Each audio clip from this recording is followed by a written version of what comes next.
मान्य व्यासपीठ, ग्रामस्थ मंडळी आणि माझ्या विद्यार्थी मित्रांनो, भारताच्या 80व्या स्वातंत्र्य दिनाच्या हुतात्म्यांना माझे प्रणाम आणि तुम्हा सर्वांना स्वातंत्र्य दिनाच्या हार्दिक शुभेच्छा. भारताच्या 11 संस्थानांच्या पितामह म्हणून ज्यांना ओळखले जाते ते म्हणजे भारताचे थोर शास्त्रज्ञ डॉक्टर विक्रम अंबालाल साराभाई हे होय.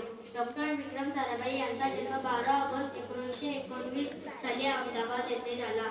लहानपणापासूनच गणित व भौतिकशास्त्र हे विषय त्यांना आवडायचे. सर सी व्ही रामन यांच्या मार्गदर्शनाखाली त्यांनी वैश्विक किरणांवर संशोधन सुरू केले. भारताचा पहिला उपग्रह आर्यभट्ट व साराभाईंनी तयार केला. इस्रो संस्थेची स्थापना करण्यात त्यांची प्रमुख भूमिका होती. जागतिक कीर्तीच्या अनेक संघांची सुरुवात डॉक्टर विक्रम साराभाईंनी केली. चंद्रावरील अनेक विवरांना डॉक्टर विक्रम साराभाई यांचे नाव देण्यात आले आहे. Doctor APJ. अब्दुल कलाम यांनी आपल्या अग्निपंख आत्मचित्रात त्यांचे कौतुक केले आहे.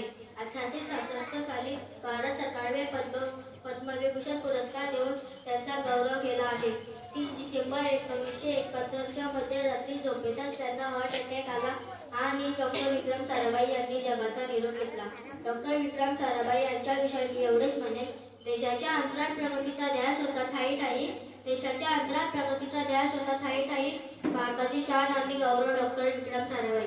भारताची शान आणि गौरव डॉक्टर विक्रम साराभाई. जय हिंद.